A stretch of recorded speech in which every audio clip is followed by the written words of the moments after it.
மரியாதைக்குரிய பழனிவேல் மைக்காவின் முன்னாள் தேசிய தலைவர் மற்றும் பொது அமைச்சராக இருந்தவர், துணை அமைச்சராக இருந்தவர். அவருடைய மறைவானது நாட்டுக்கும் கட்சிக்கும் ஒரு பெரிய இழப்பாகும்.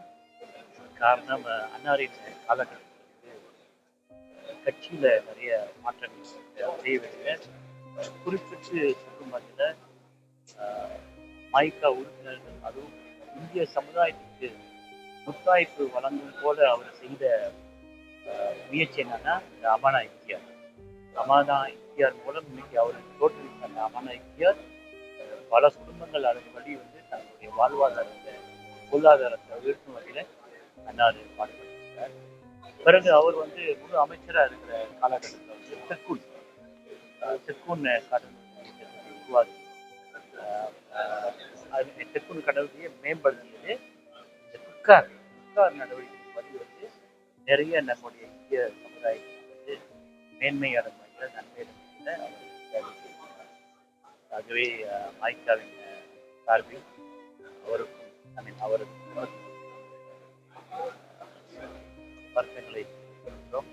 நாரின் ஆத்மா சார்பிய எல்லாம் உள்ள இறைவனை அனைவரும் காலம் சென்ற ஸ்ரீ பழனிவேல் குடும்பத்திற்கு என்னுடைய ஆழ்ந்த அனுதாபத்தை தெரிவித்துக் கொள்ள கடமைப்பட்டேன். அவர் பல ஆண்டு காலமாக மைக்காவில் பணியாற்றி மலேசியாவில் உள்ள இந்திய சமூகத்துக்கு அவருடைய முயற்சியில பல சேவைகளை ஆற்றினார். நம்ம அதுக்கு நிச்சயமாக நன்றி சொல்லிதான் ஆக வேண்டும். அவர் ஒரு நல்ல மனிதர், அன்பானவர், பண்பானவர்,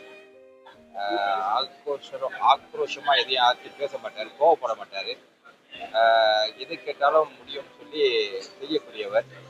அவருடைய இறப்பு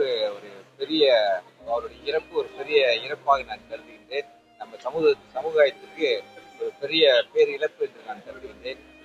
அவருடைய ஆத்மா சாந்தி அடைய எல்லாம் வல்ல இறைவனிடம் பிரார்த்தனை செய்து கொண்டு மீண்டும் ஒரு முறை அந்த குடும்பத்தினருக்கு என்னுடைய ஆழ்ந்த அனுதாபத்தை தெரிவித்துள்ளேன்.